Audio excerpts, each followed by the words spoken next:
Comme nous l'avons vu, le débat aujourd'hui presque séculaire autour de la méthode qu'il convient d'appliquer pour l'édition critique des textes médiévaux, pour l'établissement du texte, ce débat met en jeu, au-delà des questions purement techniques, l'idée que nous nous faisons du poète à partir de l'idée que nous nous faisons de la transmission des œuvres littéraires au Moyen-Âge. Cette idée, naturellement, commandant le regard que nous portons sur les manuscrits et le traitement que nous leur appliquons. Et cette idée dépend elle-même de la conception de l'activité poétique et de l'œuvre du littéraire que nous prêtons au Moyen-Âge. Donc tout dans ce débat, encore une fois, technique et théoriquement purement objectif, ce débat est sous-tendu par des interprétations et, au fond, la critique littéraire commande la philologie la plus stricte sans que celle-ci s'en aperçoive toujours. Si bien que la vieille question de l'anonymat ou de l'attribution des œuvres littéraires médiévales ressurgit dans ce débat, mais de façon soit dissimulée, soit décalée au regard des termes dans lesquels elle a été posée dès le début de la période où on s'est intéressé à cette littérature, dès la redécouverte de cette littérature. De façon décalée, disions-nous, parce que, je disais la dernière fois, la querelle se joue à front renversé. Joseph Bédier lui-même tient le poème pour l'expression du génie individuel d'un poète. Et nous en verrons bientôt l'illustration la plus illustre. Mais la méthode qu'il préconise pour l'établissement des textes, méthode qui vise dans son esprit à respecter le plus possible le manuscrit qui reflète le mieux ce génie particulier du poète, cette méthode a été défendue par certains de ses héritiers ou prétendus héritiers, non seulement en invoquant l'impossibilité pratique de retrouver le texte original voulu par le poète, mais encore au nom de l'erreur théorique que constituerait l'effort pour retrouver, à partir d'un texte médiéval tel qu'il nous a été transmis par les manuscrits, le poème original produit par un poète particulier. Et inversement, Karl Lachmann voyait dans sa méthode un moyen de constater le morcellement de la création poétique aux époques anciennes et l'éclatement du poème en pièces diverses tardivement assemblées, mais l'application de sa méthode est aujourd'hui souvent soutenue par la conviction qu'il est possible, sinon de reconstituer le texte d'origine, au moins de s'en approcher. La vieille question de l'attribution ou de l'anonymat de la littérature médiévale n'est donc pas obsolète, mais elle se pose aujourd'hui en des termes qui ne sont plus ceux du romantisme ou de la négation des idées romantiques. La question que nous posons aujourd'hui est plutôt: que dit le poème du poète? En dit-il quelque chose ou n'en dit-il rien? S'il se réfère à un nom, ce nom est-il dans son esprit le nom du poète? Et nous allons à présent poser ces questions aux chansons de geste. Aux chansons de geste, parce que, je le disais dès le début de ce cours, ce sont elles qui ont paru le plus caractéristiques de la poésie primitive, qui semblait être la poésie même du Moyen-Âge. Ce sont elles qui ont d'abord paru le plus marquées par les caractères de l'anonymat comme manifestation d'une supposée création poétique collective et spontanée. Et c'est en conséquence à leur propos que le retour de Balancier, si je puis dire, a été le plus fort et que s'est manifesté le démenti le plus radical à ces conceptions romantiques. Donc les chansons de geste incarnaient aux yeux des romantiques la forme et le style de la poésie primitive telle qu'ils la représentaient. Des traits d'expression orale, des allusions à une interprétation devant un public large et socialement indifférencié, écoutez une bonne chanson, c'est le début traditionnel des chansons de geste. Rassemblez-vous, faites silence, si vous ne me donnez pas un peu d'argent, je m'arrête et je ne continue pas, etc. Tous ces effets, à la fois d'oralité et de vente de la marchandise, que l'on trouve effectivement, mais que l'on trouve artificiellement, puisqu'on les trouve dans les manuscrits. Donc, ces traits d'expression orale. L'impression d'archaïsme et de simplicité qui a été interprétée comme une simplicité populaire de la forme des chansons de geste. Les laisses mono-assonancées, vous savez, les laisses, c'est-à-dire ces strophes de longueur irrégulière, et chaque laisse distinguant de la suivante ou de la précédente par le changement d'assonance, mais l'assonance se poursuivant tout au long de la laisse. Donc on a cet effet répétitif et monotone de ces vers qui se terminent tous de la même façon, qui se terminent tous de la même façon, et justement pas tous tout à fait de la même façon, puisque les plus anciennes chansons de geste sont assonancées et non pas rimées. Nous verrons, quand nous regarderons des illustrations plus précises, quand nous verrons la façon dont différents poètes parlent d'eux-mêmes dans les chansons de geste, que Jean Bodel se vante, à juste titre, d'avoir composé une chanson rimée et non pas assonancée. Vous savez, l'assonance, dans la rime, c'est la dernière syllabe qui est identique d'un vers à l'autre, et dans l'assonance, c'est uniquement la coloration vocalique.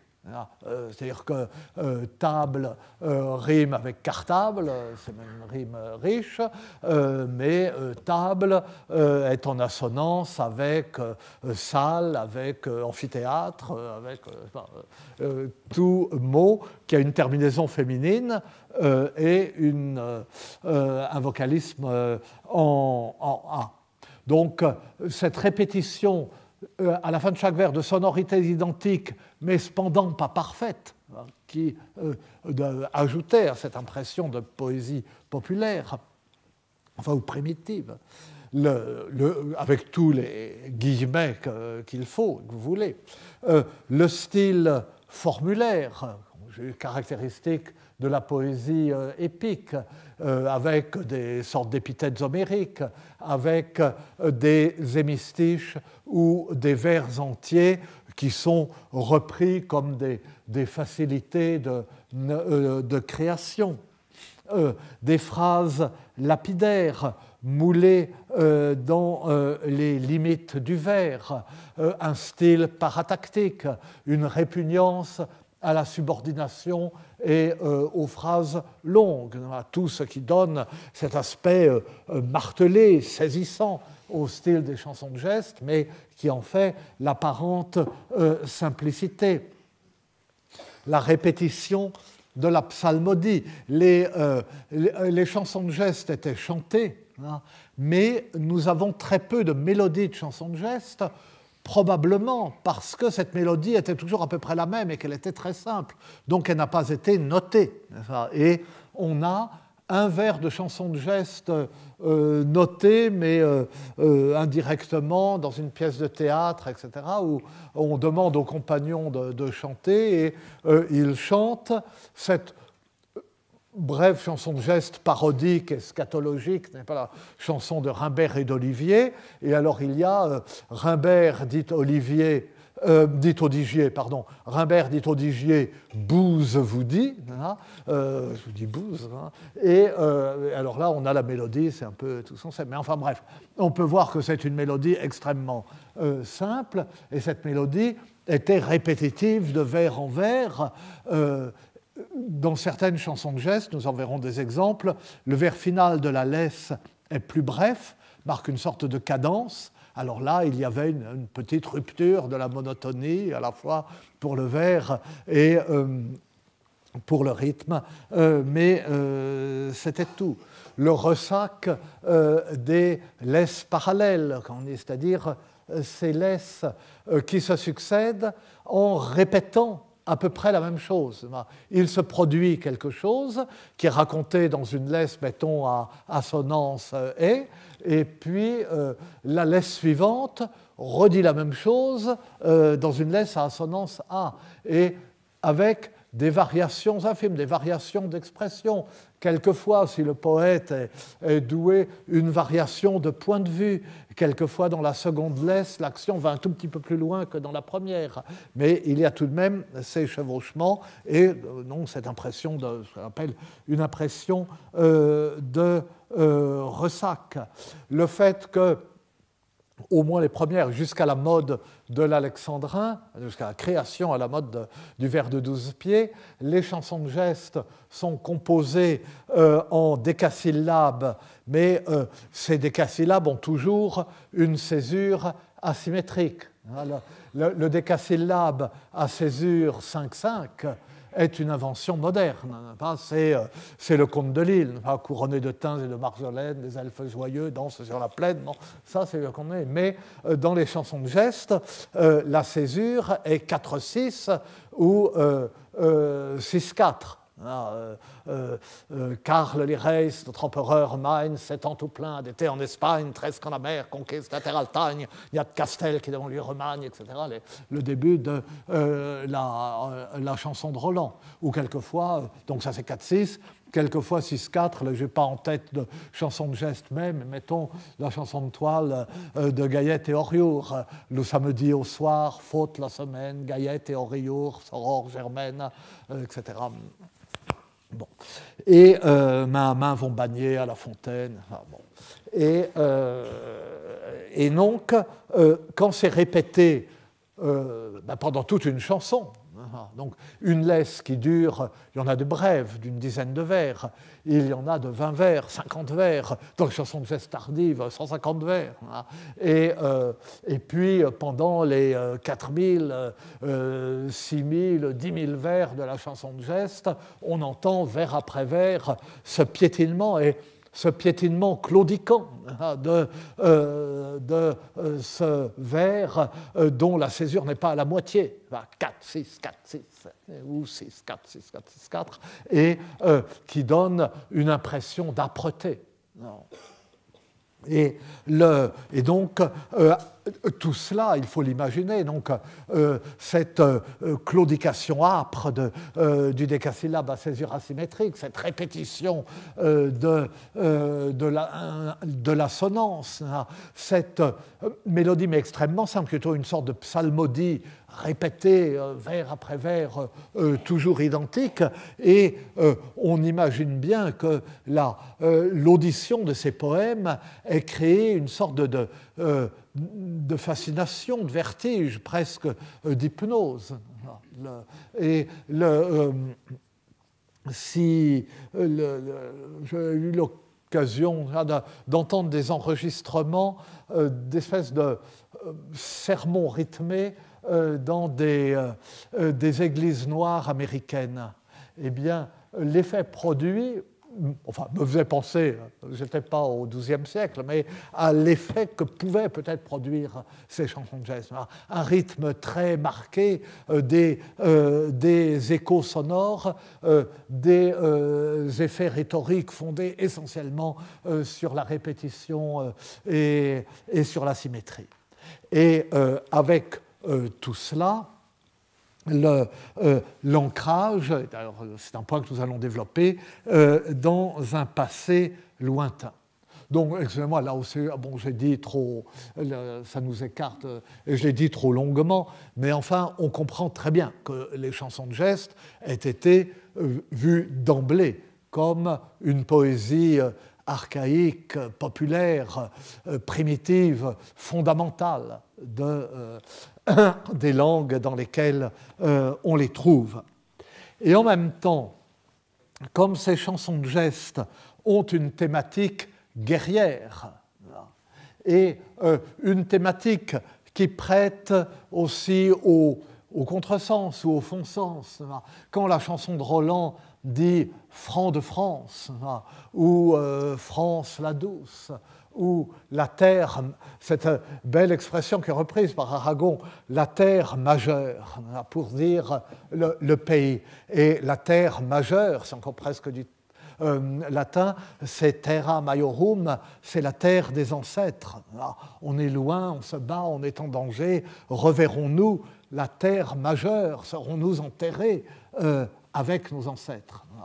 Et évidemment, donc, tout cela prêtait à une interprétation, en somme, nationale des chansons de geste, et au moment où une interprétation nationale en relation avec la langue dont elles offraient les premiers monuments poétiques. Et leur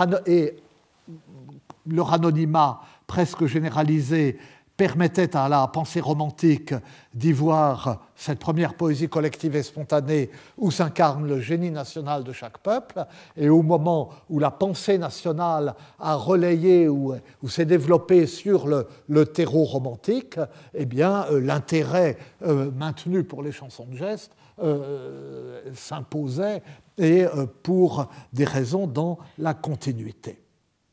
Alors, donc, les chansons de geste focalisaient l'intérêt pour l'anonymat. Et on avait non seulement l'intérêt pour l'anonymat, mais on avait intérêt à ce qu'elles fussent anonymes. Enfin, une sorte d'intérêt à la fois littéraire et idéologique, si je puis dire. Alors, ce champ de questionnement que le romantisme étendait à toutes les manifestations poétiques se trouvait, dans leur cas, circonscrit à une forme littéraire particulière qui n'offrait en un sens qu'un cas particulier de la question générale. Mais la question de l'auteur ou de l'absence de l'auteur a été très tôt mise en avant par la tournure que le débat sur les chansons de geste a rapidement prise. Ce débat s'est centré sur leur origine. Il s'est centré comme tout naturellement sur l'origine des chansons de geste, parce que la question qui s'est posée d'abord, et là encore naturellement, la question inévitable, c'était celle de la relation qui lie ces poèmes, dont les plus anciens pour le français ne remontent pas en deçà des dernières années du XIe siècle, la relation qui lie, et dont la plupart sont sensiblement plus récents, sinon en dehors de la chanson de Roland ou de la chanson de Guillaume, sont des poèmes du XIIe siècle, la fin du XIIe siècle, du XIIIe siècle. Et comme c'est un genre conservateur qui, contrairement au roman, qui, genre plus intellectualisé, a évolué avec la langue et avec les habitudes rhétoriques de la langue, si bien qu'au XIIe siècle, on a écrit des romans en prose, en vers, et puis dès le XIIIe siècle, sauf dans des isolats conservateurs comme l'Angleterre francophone, eh bien, le roman devient pour l'essentiel un roman en prose. Au contraire, la chanson de geste reste identique à elle-même presque jusqu'à la fin du Moyen-Âge. Ce qui montre d'ailleurs que dès le Moyen-Âge, on avait le sentiment que c'était un genre dont la valeur, le prix, reposait en partie sur une forme d'archaïsme, puisqu'on a continué à les composer, ou une apparence d'archaïsme. Mais enfin, donc, je digresse constamment. C'était juste pour dire que les plus anciennes chansons de geste ne remontent pas en deçà des dernières années du XIe siècle, mais que toutes les chansons de geste, et que la plupart sont sensiblement plus récentes, mais que toutes les chansons de geste se réfèrent, renvoient à des événements vieux de 2 ou 3 siècles à la fin du XIe siècle, et beaucoup plus pour les chansons de geste plus tardives, des événements dont ces chansons gardent une mémoire vague, une mémoire très déformée, mais une sorte de mémoire tout de même.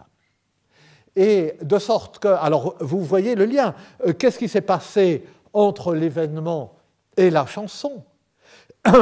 Et du coup, est-ce que la chanson que nous lisons, qui surgit soudain, vient du fond des âges et est une chanson essentiellement, si je puis dire, anonyme, à laquelle qu'on ne peut pas attribuer à quelqu'un? Ce serait un contresens littéraire et historique d'attribuer à un poète? Ou bien est-ce que c'est une sorte de résurgence consciente, délibérée à un moment donné? Et là, il peut y avoir un nom du poète.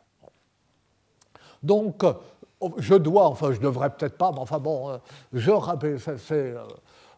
c'est une question tellement importante. Une question tellement importante que je devrais la garder pour une autre fois. Je me dis que je n'ai jamais fait de cours vraiment sur les chansons de geste. C'est un domaine que je ne maîtrise pas très bien. J'ai eu tort et il faudrait qu'avant ma retraite, je parle une fois des chansons de geste, mais du coup, j'aurais gâché les choses en parlant aujourd'hui, mais enfin, tant pis. Alors, donc, je rappelle en quelques mots les termes du débat pour je dis quelques mots, mais enfin j'essaie, pour qu'on comprenne de quelle façon la question du poète et de son nom y est nécessairement impliquée. Et je prends comme exemple, c'est pas nouveau, enfin, ça n'a rien de nouveau, c'est même pas nouveau dans la façon dont je le dis, parce que j'ai été amené au cours de ma vie, dans ce que j'ai dit et écrit, à l'expliquer. C'est un problème tellement fondamental, mais enfin bon, tant pis. Disons que ce sont des prolégomènes banales à la suite. Je prends l'exemple de la chanson de Roland, c'est l'exemple qui s'impose et qui a été le plus mis en avant. Et puis, la chanson de Roland, dans sa version la plus ancienne, est, encore une fois, avec la chanson de Guillaume, on pourrait d'ailleurs faire la démonstration avec la chanson de Guillaume, la version la chanson de geste la plus ancienne. Et la version la plus ancienne de la chanson de Roland, à nos yeux la plus saisissante, celle que l'on désigne quand on parle sans autre précision de la chanson de Roland, c'est la version que livre le fameux manuscrit Digby 23 de la bibliothèque bodléienne d'Oxford. C'est un manuscrit probablement du deuxième quart du XIIe siècle, et donc un manuscrit très ancien pour un manuscrit littéraire français. Nous avons peu de manuscrits littéraires français du XIIe siècle. Et la première moitié du XIIe siècle, très peu. Et nous avons celui-là. Alors, je dis la chanson, vous savez, il y a 5, 6, suivant qu'on rassemble les manuscrits qui se ressemblent ou qu'on les sépare, versions de la chanson de Roland. Et ces versions ont ceci de particulier, qu'elles racontent toutes la même histoire, que d'une certaine façon, c'est le même poème, il y a des vers ou des épisodes qu'on retrouve presque semblables d'une version à l'autre, mais qu'il n'y a pas un seul vers qui soit identique d'un manuscrit à l'autre. Enfin, peut-être entre V7 et Châteauroux qui sont très proches, mais enfin, d'une version à l'autre. Bon. Oui, là il y en a, mais d'une version à l'autre, il n'y a pas un seul vers identique. Et la longueur de la version varie du simple au plus du double. Donc, c'est à la fois le même poème et pas le même poème du tout, ce qui pose d'autres problèmes, comme vous l'imaginez bien, que nous allons effleurer. Alors, mais pour le moment, j'en suis à la chanson et à l'événement, et donc à la plus ancienne version, celle d'Oxford. Cette version a été composée probablement vers 1100. Probablement pas beaucoup avant 1100, à cause d'un certain nombre d'indices, la langue du poème, certains détails qui peuvent renvoyer à la première croisade, donc prise de Jérusalem en 1098, mais c'est pas absolument sûr. La mention de tambours et de chameaux. Or, enfin bon, certains savaient que ça existait depuis avant, mais enfin, tambours et chameaux avaient joué un grand rôle à la bataille de Zalaca en 1086 en Espagne, qui avait été perdue par les chrétiens contre les Maures d'Espagne, parce que les armées chrétiennes avaient été effrayées par le son des tambours et par les chameaux. Ce n'est pas de beaucoup postérieur à 1100 parce que la chanson, la chanson de Roland était extrêmement populaire dès les premières années du XIIe siècle. Mais ça non plus n'est pas une preuve absolue, parce qu'il pouvait y avoir une autre version, il pouvait y avoir autre chose, ce n'est pas forcément le poème d'Oxford qui était diffusé. Et puis il y a la date du manuscrit donc, qui donne un terminus antequem sûr. Encore, évidemment, les paléographes se sont disputés sur la date du manuscrit. Mais il semble certain que le manuscrit n'est pas postérieur au deuxième quart du XIIe siècle et il peut même être des alentours de 1125-1130. Donc, la chanson a été composée vers 1100, mais l'événement qu'elle relate, la bataille de Roncevaux, s'est déroulée le 15 août 778. Nous verrons pourquoi on sait que c'est le 15 août. Et la question est, là encore, je fais le malin en la posant, mais ça traîne dans tous les manuels, y compris dans le mien, et ça fait 150 ans qu'on se bat là-dessus. Pas tout à fait, mais presque. La question est, que s'est-il passé pendant ces 3 siècles? Comment cette bataille du 15 août 778 a-t-elle pu inspirer ce poème de 1100? Qu'y a-t-il entre la bataille et le poème? Et d'abord, alors vous me direz, ça n'a rien à voir, et si, vous allez voir que ça a à voir. Qu'est-ce qu'on sait de cette bataille? Évidemment, pour 778, on se reporte aux annales royales. Charlemagne était un souverain organisé, qui organisait sa communication, comme on dirait aujourd'hui, et il faisait rédiger année après année les annales, donc des annales, c'est année après année, de son règne. Donc on se reporte aux annales royales pour 778. Et on voit que ces annales mentionnent une expédition de Charlemagne en Espagne à la demande de l'émir de Saragosse. C'est bien de Saragosse qu'il est question dans la chanson. Le roi Marsil est le roi de Saragosse. Mais cette expédition est victorieuse et les annales royales ne soufflent mot de la moindre défaite. Mais elles ont fait l'objet d'une seconde rédaction, environ 20 ans plus tard. Donc encore du vivant de Charlemagne. Et dans cette seconde rédaction ajoute qu'au retour d'Espagne, beaucoup de Francs ont été tués dans une embuscade tendue par les Basques, qui habitaient donc les Pyrénées, qu'il fallait franchir, une embuscade des Basques qui ont pillé les bagages avant de s'enfuir. Voilà. On ne dit rien de plus, on ne nomme aucune victime. Donc là, on est vers 800, 798, 800. 30 ans plus tard, vers 830, donc à ce moment-là, Charlemagne est mort depuis 15 ans. Eginhard écrit donc E-G-I-N-H-A-R-D, écrit sa fameuse Vita Caroli, sa vie de Charlemagne, qui est une source importante sur Charlemagne. Et Eginhard raconte que, au retour de son expédition victorieuse, en franchissant les Pyrénées, l'empereur, enfin, qui à l'époque était le roi, éprouva quelque peu la perfidie des Basques.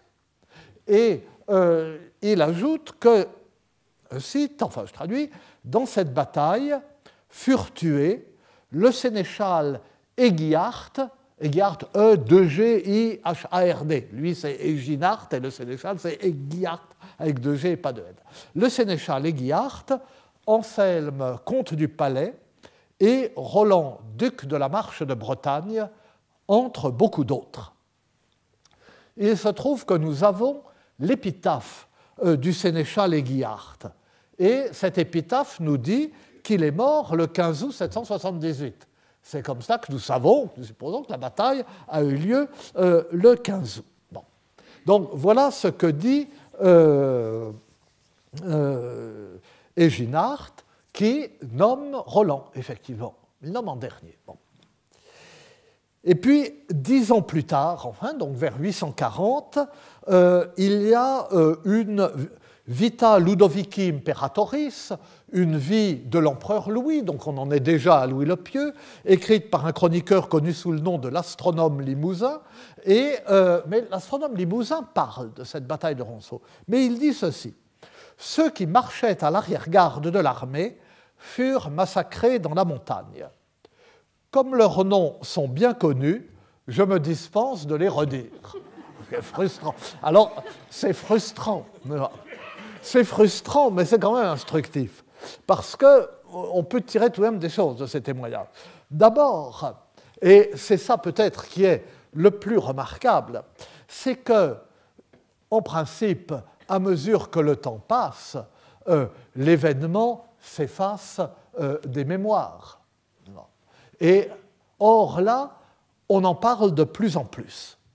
D'abord, on n'en parle pas du tout, et puis à mesure que le temps passe, on le mentionne avec une insistance croissante, on le mentionne d'abord en passant, ensuite on dit il y a eu beaucoup de morts, on cite les morts, et après on dit tout le monde connaît tellement ça que ce n'est plus la peine de le redire. Au milieu du IXe siècle, tout le monde sait qu'il y a eu une grande bataille à Roncevaux, et tout le monde sait qui est mort à Roncevaux. Bon, premier point. Deuxième point, Eginhard nomme bien Roland, alors nous sommes contents. Il le nomme, mais il le nomme en dernier, après Egihard et Anselme. Et donc c'est à ses yeux le moins considérable de ces trois morts illustres. Et d'autre part, c'est le seul dont nous ne savons rien. Egihard nous est bien connu, nous avons même son épitaphe. Le comte du Palais, Anselme, nous est connu d'autre part, nous savons que ce personnage existait. Roland, nous ne le connaissons pas du tout, en dehors des mentions d'Eginhard. Et puis en plus, cette mention n'est pas dans tous les manuscrits. Dans certains manuscrits, il y a Egihard et Anselme, mais pas Roland. De là à penser que des copistes ont dit c'est curieux, un peu plus tard, on dit c'est curieux, il y a Egihard, on ne parle pas de Roland. Et l'ont ajouté, il n'y a qu'un pas. D'autant plus que d'autres éléments peuvent le rendre tentant. On a cherché naturellement la trace de Roland. On a trouvé une monnaie à l'effigie de Rotlandus. Malheureusement, cette monnaie est postérieure à 778. Donc ça ne va pas, parce que notre Roland était mort en 778. On sait pas. Et puis, on a aussi, alors là, on a triomphé, on a, dans un manuscrit, une liste des fideles palatini, des fidèles palatins, c'est-à-dire l'entourage immédiat de Charlemagne. Et là, il y a Rotlandus. Il y a Rotlandus, mais ces noms sont copiés sur 3 ou 4 colonnes, sur la page, avec, mettons, je vais savoir, 10 noms par colonne. Et le nom de Roland est dans la première colonne, mais c'est le 11e, il a été rajouté, c'est la seule colonne qui en a 11. Enfin, rajouté. Donc, on peut supposer que quelqu'un un jour est tombé sur ce manuscrit, a dit comment, il n'y a pas Roland, c'est une erreur parmi et il l'a ajouté avec cette espèce de faux, de bonne foi dont le Moyen-Âge est familier. Et le troisième point qu'on peut remarquer, c'est que tous ces témoignages proches s'accordent à voir dans l'embuscade, dire que c'est une embuscade, et une embuscade des Basques, et non pas des Sarrasins, qui étaient allés, combattre Charlemagne, pour lesquels il était allé en Espagne. Donc,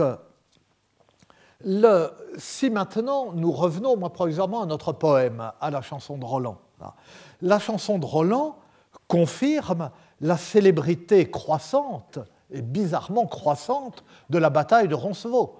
On n'en parle pas, puis on en parle un petit peu, puis on en parle plus, puis on en parle beaucoup, et à la fin on lui consacre tout un poème, mais 3 siècles après.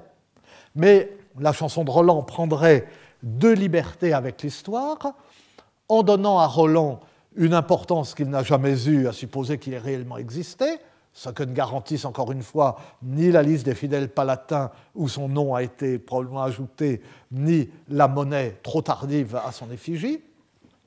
Donc la chanson de Roland accorderait à Roland une importance qu'il n'a jamais eue et substituerait les Sarrasins aux Basques. C'est l'armée des Sarrasins qu'affronte Roland. Bon. Mais si on se tourne, je raconte ça trop longtemps.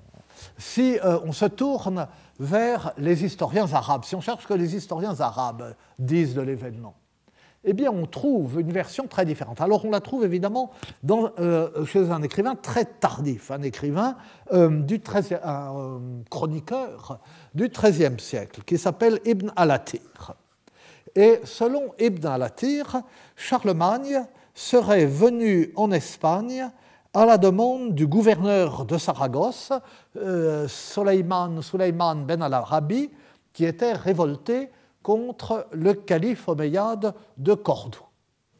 Mais le temps qu'il arrive, Sulayman ben al-Arabi se serait réconcilié avec le calife de Cordoue et aurait, enfin c'est la version d'Ibn al-Athir, aurait fermé les portes de Saragosse à Charlemagne. Charlemagne arrive pensant profiter de cette dissension pour occuper Saragosse et faire de son gouverneur son vassal, en quelque sorte. Il arrive, la ville lui est fermée. D'après Ibn al-Athir, Charlemagne a réussi à s'emparer de Sulayman ben al-Arabi. Il le fait prisonnier. Ce qui est confirmé par des sources côté latin. Et il serait reparti vers la France en l'emmenant prisonnier. Mais, et alors c'est là que l'histoire diverge, lors du passage du col de la Ibagnetta, c'est-à-dire à Roncevaux, les fils de Ben al-Arabi, sans doute appuyés par les Basques, auraient attaqué les Francs et délivré leur père.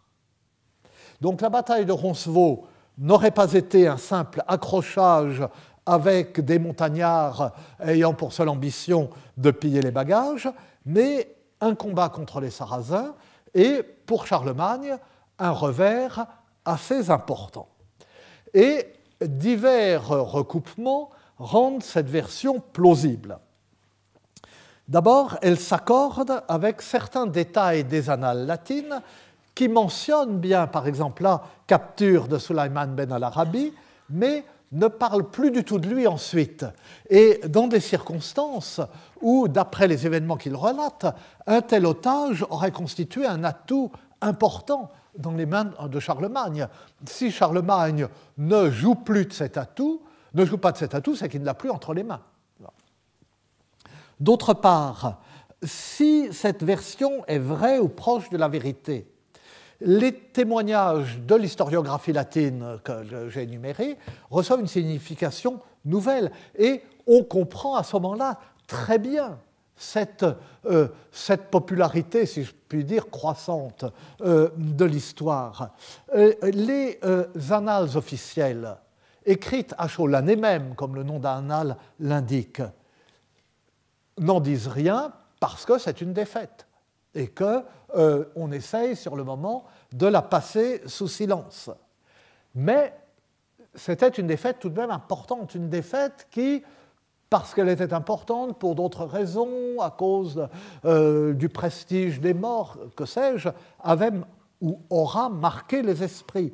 tellement marqué les esprits qu'au fil des années, il devient impossible de ne pas en parler. Alors, on la mentionne du bout des lèvres, on en minimise l'importance, on dit bon, les Basques ont attaqué les bagages. Et puis on lâche un peu le morceau, et au prix d'incohérences qui laissent deviner un petit peu la vérité. Par exemple, si vraiment c'était un raid de pillards contre les bagages. Alors, les bagages sont à l'arrière-garde, effectivement, sont derrière. Que faisait parmi les bagages le sénéchal Aiguillard? Le sénéchal, c'était un personnage qui réunissait les fonctions de Premier ministre et de chef d'état-major. Et le comte palatin, le comte du Palais, Anselme, le comte du Palais, c'était le commandant de la garde personnelle de Charlemagne. Donc sa place, c'était avec Charlemagne, et pas avec les bagages. Non. S'ils ont trouvé la mort dans cette bataille, c'est que la bataille a engagé toute l'armée, ou que l'armée refluait dans de mauvaises conditions, avec tout le monde mélangé, etc. Ce n'est pas une version compatible avec les Basques qui suivent l'armée et qui, au moment favorable, prennent des mal. Non. Alors, tout cela, évidemment, est du domaine, c'est de l'hypothèse, n'est-ce pas? Mais si il y a du vrai, ou une part de vrai, dans la version Ibn al-Athir, n'est-ce pas? Eh bien, cela voudrait dire que la longue mémoire qui, 3 siècles après l'événement, se fait entendre dans le poème français, aurait raison contre l'histoire officielle, au moins touchant la nature de la bataille, parce que le reste, évidemment, est de pure fiction. L'existence de Roland reste une énigme, l'existence historique, et la plupart des autres personnages, à commencer par Olivier, sont assurément légendaires. Bon. Mais, alors, avec tout ça, quelle forme a pu prendre cette longue mémoire? Est-ce qu'elle n'est pas une vue de l'esprit?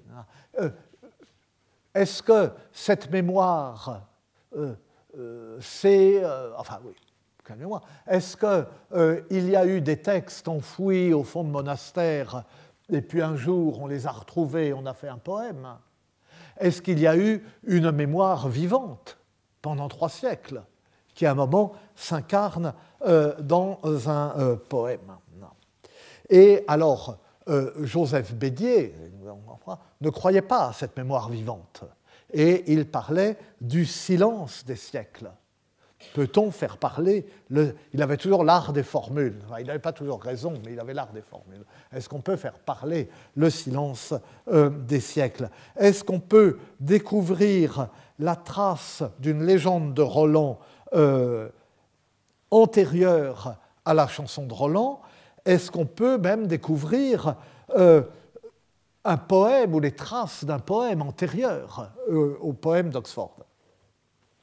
Alors, on a observé depuis longtemps que certains traits de la chanson de Roland d'Oxford sont trop archaïques pour la fin du XIe siècle. Par exemple, avant la bataille, de Roncevaux, lorsque Charlemagne confie l'arrière-garde à Roland, il lui remet solennellement son arc en signe de délégation de commandement.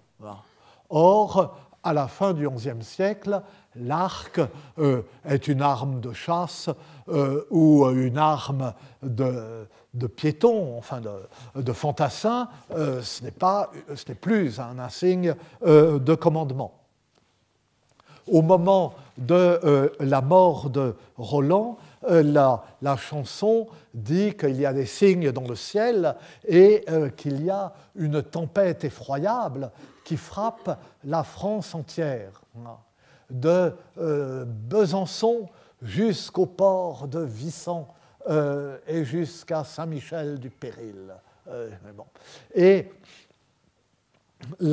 les frontières de la France qui sont marquées ainsi sont les frontières de la France carolingienne, d'après le découpage des petits-fils de Charlemagne. C'est la France de Charles le Simple, et ce n'est pas la France des premiers Capétiens.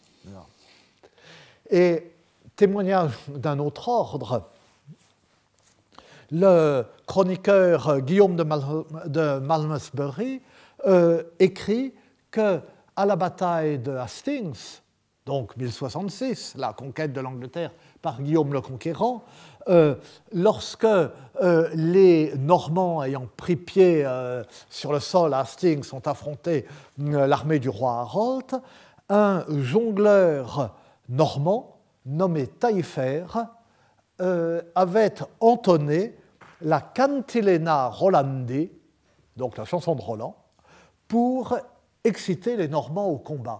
Donc ce Taillefer s'est avancé devant les combattants et a commencé à chanter.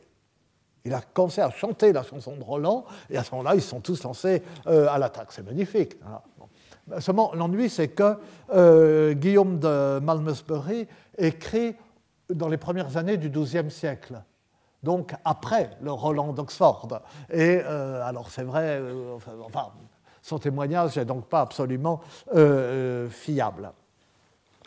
Et puis, mais d'autre part, nous avons des témoignages, alors toujours des témoignages indirects, toujours des témoignages d'interprétation ambiguë, qui laissent supposer, à date ancienne, une activité poétique en langue vulgaire. Là, je dis simplement en langue vulgaire, parce que nous allons voir quelle langue vulgaire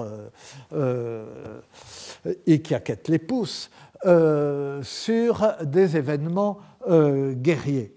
À la fin du IXe siècle, un auteur connu sous le nom de Moine de Saint-Gall fait allusion à des récits de vieux soldats. Vieux soldats, les vétérans rentrés de guerre racontent et on écoute le récit. Alors, est-ce que ces récits ont une forme poétique? On ne sait pas trop. Le Poeta Saxo mentionne des panégyriques de grands personnages en langue vulgaire. Donc ces panégyriques rappellent forcément leurs exploits. En langue vulgaire, mais c'est le Poeta Saxo. La langue vulgaire, c'est la langue vulgaire germanique. Alors, on peut regarder les épopées latines,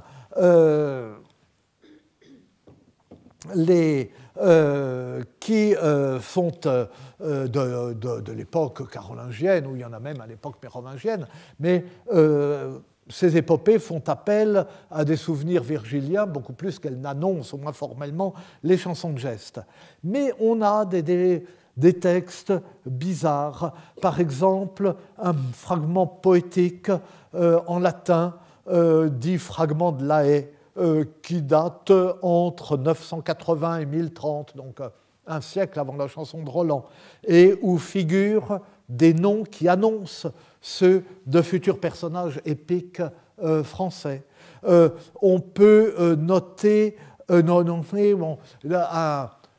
poème latin très connu et d'ailleurs très intéressant, le Valtarius, du IXe ou du Xe siècle, qui offre des rapprochements, alors là, très nets, avec la chanson des Nibelungen allemandes, qui est plus tardive.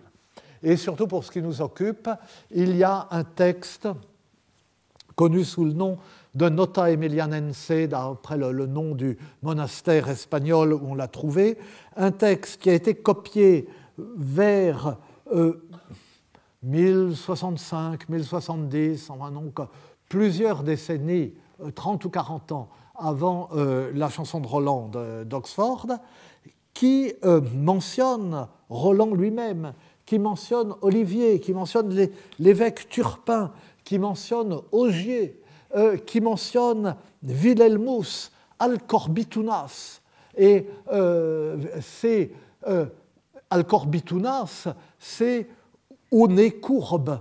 Et c'est ça montre que c'était Guillaume au nez courbe, donc au nez aquilin, au nez crochu, avant d'être Guillaume au nez court, Guillaume au court nez, Guillaume d'Orange, dont le nez a été ratiboisé par un adversaire, un sarrasin, alors qu'il défendait Rome.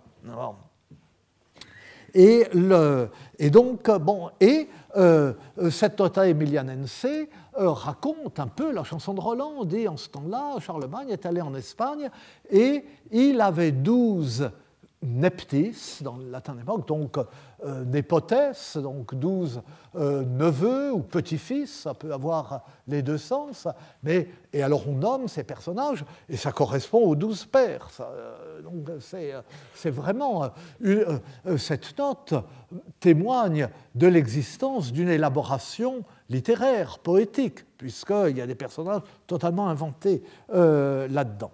Et puis, il y a alors un phénomène qui a beaucoup frappé, c'est que pendant tout le XIe siècle, et sur un espace géographique très vaste, à Marseille, dans le Limousin, en Auvergne, dans la France actuelle entière, dans des familles nobles, quand il y a deux fils, eh bien on les appelle Olivier et Roland.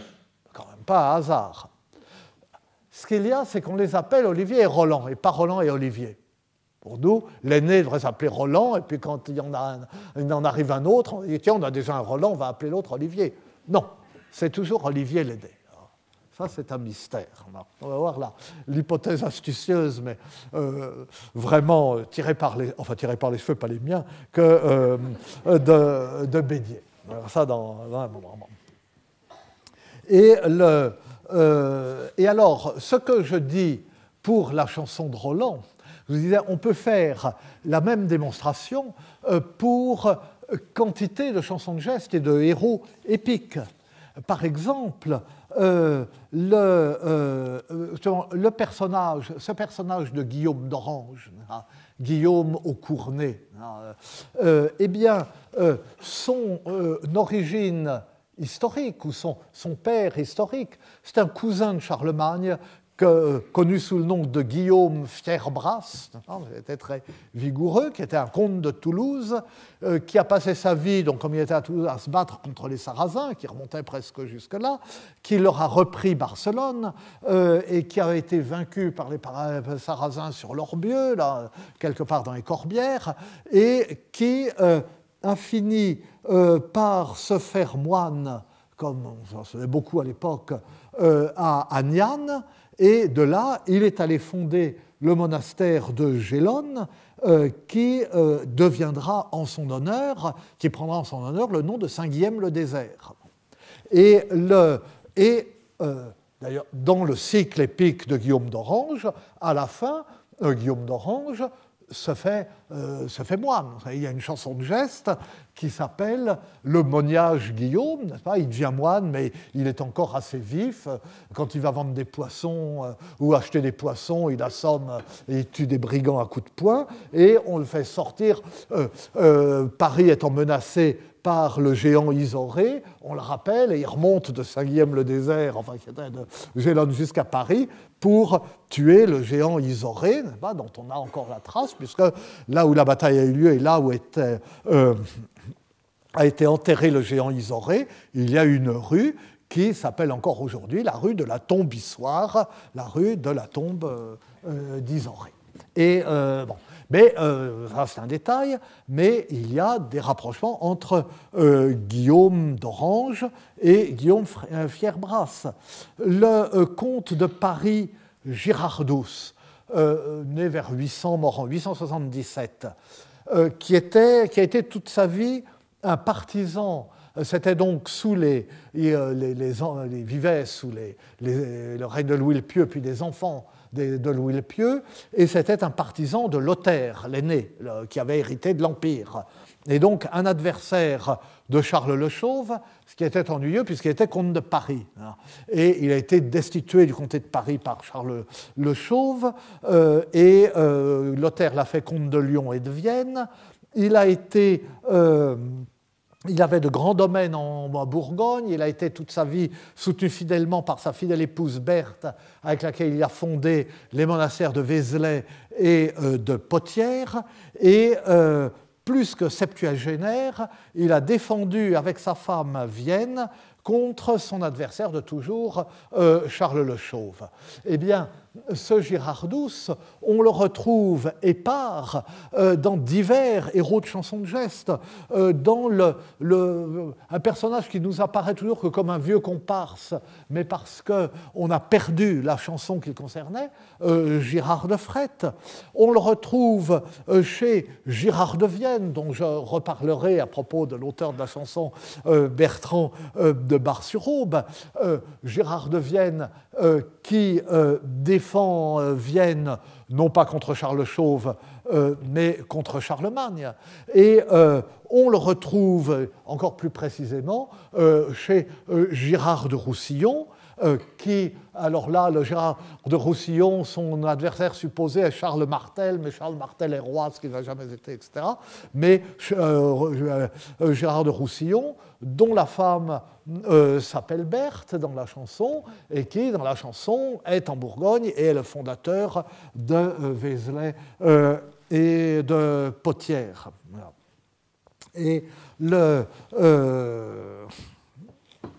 Et Gérard de Vienne, donc Gérard de Vienne, c'est un des fils de Garin de Monglane, c'est l'oncle d'Emery de Narbonne d'une part, d'autre part d'Olivier de la Bellaude, et donc nous reparlerons de la chanson éponyme de Bertrand de Bar-sur-Aube qui se termine par le fameux combat de Roland, partisan de Charlemagne, et d'Olivier qui soutient son oncle dans une île du Rhône, et par leur réconciliation scellée par les fiançailles de Roland et de la Bellaude.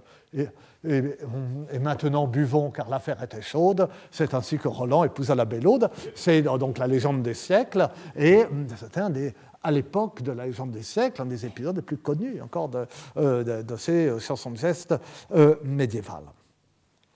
Alors, comment l'histoire est-elle devenue poème? Comment la mémoire historique s'est-elle déformée? Comment les poèmes ont-ils pris corps? À qui rapporter ce changement? Qui est le poète? Et qui est ce nom? Alors, bon, encore, j'ai été beaucoup trop long. Nous verrons cela la prochaine fois. Et surtout, je rejoindrai mon vrai sujet, j'espère, la prochaine fois. Oh, si, la prochaine fois. Et puis, surtout, les fois suivantes, avec les exemples, la façon dont les poètes se nomment, ou la façon dont on fait allusion à eux. Le fameux cas de Turold à la fin de la chanson de Roland, le cas de Jean Baudel dans la chanson des Scènes, le cas de Bertrand de Bar-sur-Aube avec Gérard de Vienne, la façon dont il est cité dans Don de Nanteuil, et Bœuf de Anton. J'annonce ça pour me faire pardonner de m'être un peu égaré cette fois-ci, mais enfin, ce qui est fait. Et donc, je vous remercie. Et dans un instant, nous écoutons Federico Saviotti au séminaire.